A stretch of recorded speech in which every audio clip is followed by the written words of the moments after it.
नुकतेच 2025 साली सुरू होणारी नवोदयची परीक्षेची तारीख डिक्लेअर झालेली आहे.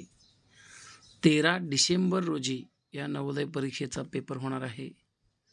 जर आपणास ऑनलाईन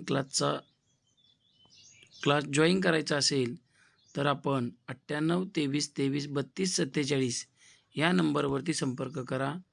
संपूर्ण नवोदयचा अभ्यासक्रम 2 महिन्यामध्ये पूर्ण केला जाईल. प्रत्येक घटकानुसार 30 टेस्ट घेतल्या जातील आणि 80 गुणांच्या 20 प्रश्नपत्रिका मुलांकडून सोडून घेतल्या जातील. तसेच झालेले बोर्ड पेपर देखील मुलांना शिकवण्यात येतील. फी महिन्याला ₹250 असेल. खूप छान पद्धतीनं उत्कृष्टरित्या मुलांची तयार करून घेतली जाईल. धन्यवाद.